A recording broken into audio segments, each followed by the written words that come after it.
Good afternoon, everyone. Today I would like to explain about my research methodology topics about Japan's foreign policy to overcome the ban of plastic waste imports. For the outline itself, I will explain about the background, review of related literature, theoretical framework, and the research methodology. For the background of my topic itself, along with technological and economic developments, productions and consumption's growth is also exacerbated every year by dumping mass waste. In recent years, plastic waste has become one of the most disturbing sources of pollution due to its chemical configuration, which is resistant to the environmental damage. And Japan produce around 10 million tons of plastic per year, with 78% of which is disposed of as waste. And from the 10 million tons of the productions, 1.5 million tons of plastics waste have been exported by Japan annually to China. And until the end of December 2017, China banned the import of non-industrial plastic waste, followed by a ban of industrial waste at the end of December 2018. And furthermore, Japan sought alternatives by sending some of its plastic waste piles to countries in Southeast Asia, such as Thailand, Malaysia, Vietnam, Indonesia, and Cambodia.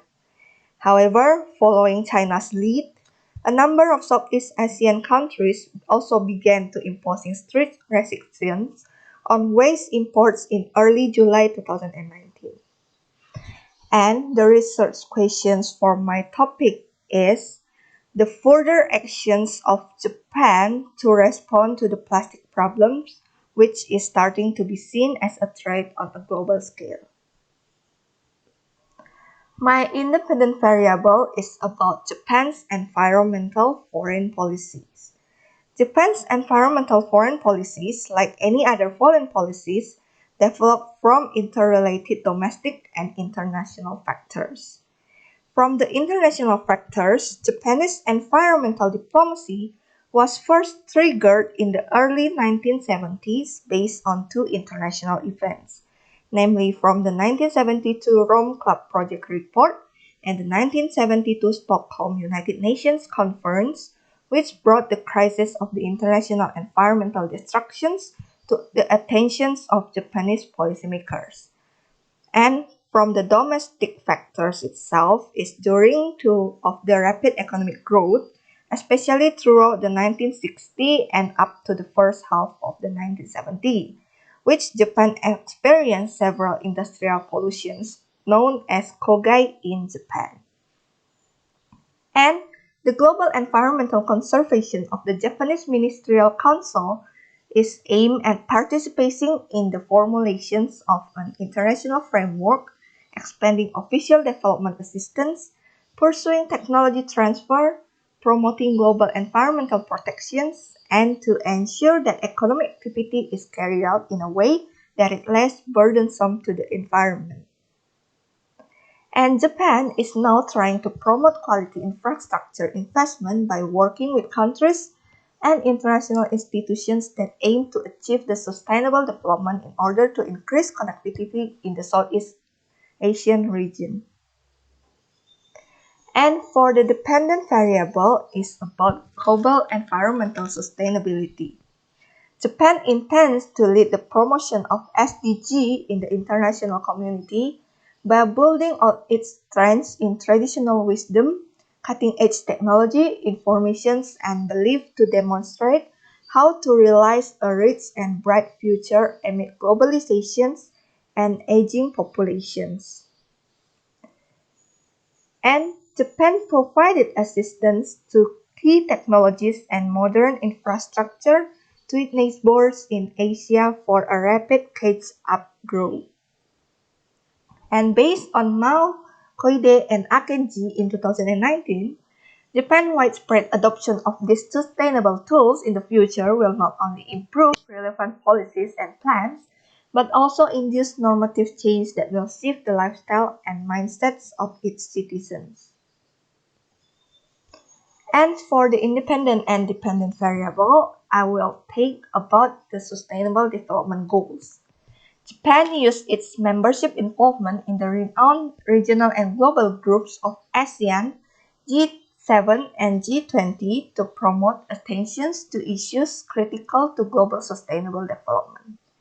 And Japan's government system for the SDG itself are based on setting visions, research and assessment, strategy development, implementations of technology, and evaluations that covering three main functions in decision-making capacity, connectivity, and the use of knowledge.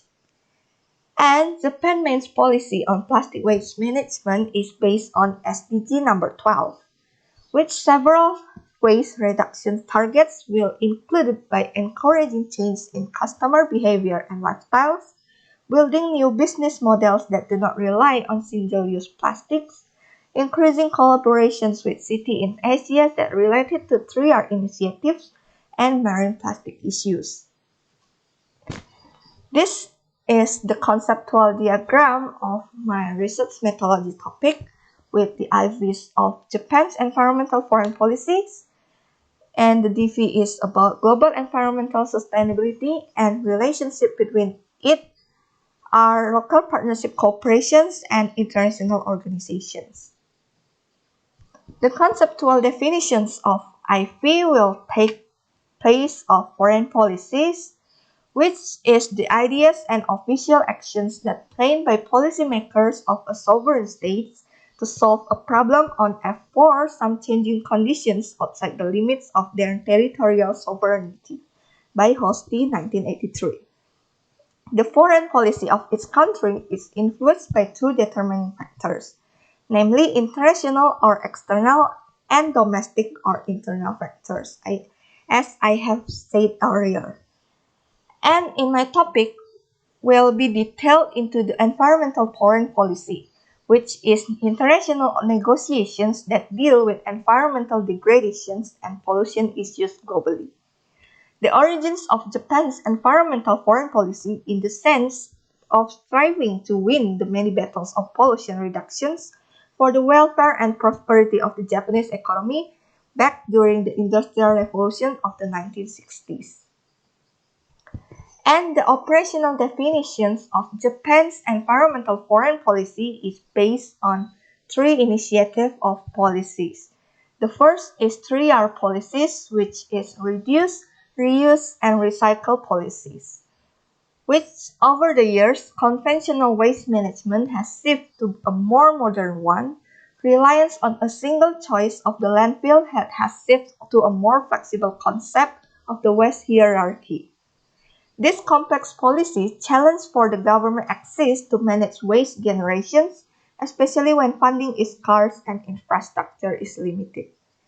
The second is Marine Initiative, which the objectives are for the management of waste, recovery of marine litter, innovations of technology, and empowerment to promote waste management by concrete policy measures, which based on the several factors which are high consumption rates, corrosion resistance, and poor waste management practice on the part of the community.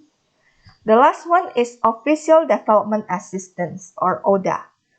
The international assistance it aims to fulfill basic rights and develop human welfare through poverty alleviations and improvement of welfare.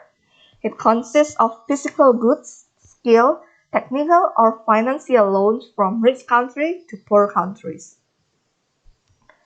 Next is the conceptual definitions of my DV, which is about sustainability. Bell Ellis sees sustainability as a dynamic balance in the process of interactions between populations and the carrying capacity of their environments, so the populations will develop to express their full potentials without having an adverse effect of the carrying capacity of the environment on which they depend. And Repetto in 1985 also sees sustainable development as a strategy that manages all natural and human resource assets as well as financial and physical assets to increase wealth and well-being.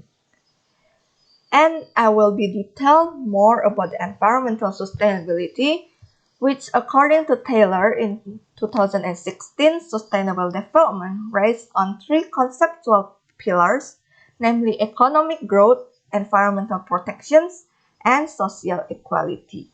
And environmental sustainability is included in environmental protections. Based on Broadhack and Taylor 2006, environmental sustainability is about relating to the integrity of ecosystems and natural environments that remain productive and resilient to support the human life.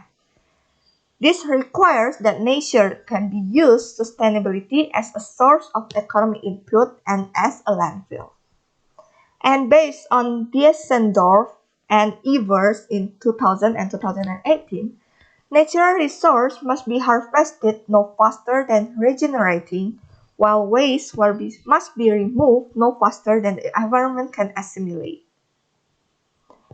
And the operational definition of the DV itself, which is Global Environmental Sustainability, are sustainable consumptions and productions, as well as sustainable business models.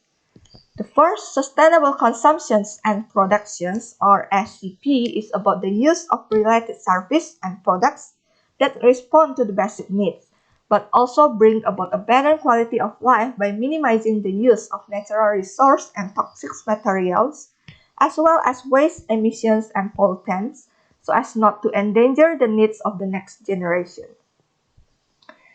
And the sustainable business model designs organizational logic that creates, captures, and delivers value and in closed material cycles. According to Moran Co., this model arises from the idea that the supply of material is unlimited, which leads to excessive use of resource and waste productions. The management of a sustainable business includes renewable fuels, waste as a recoverable energy resource, and increased utilizations of products by dematerializing while retaining producer ownership. The relationship between IV and DV will have local partnership corporations and international organizations. Local partnership corporations, according to Harding in 1990s, is any actions that is contingent on the consensus of actors in the public and private sectors who contribute in some way to improving urban economies and the quality of life. And as well as international organizations based on Henrieder 1966, is institutionalized arrangements among the members of the international system to accomplish the tasks that have evolved from a systemic conditions.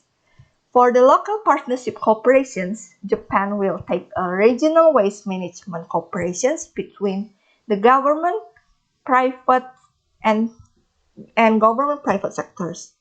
And from the international organizations, Japan will take ASEAN, G7, and G20 to accomplish its missions.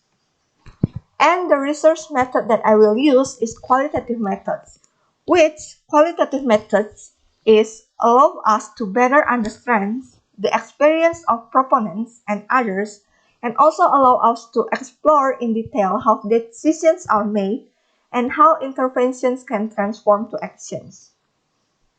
And based on these methods, I will use the techniques of document review, which are from government documents, faculty journals and books, case studies, and scholar articles, as well as e-news.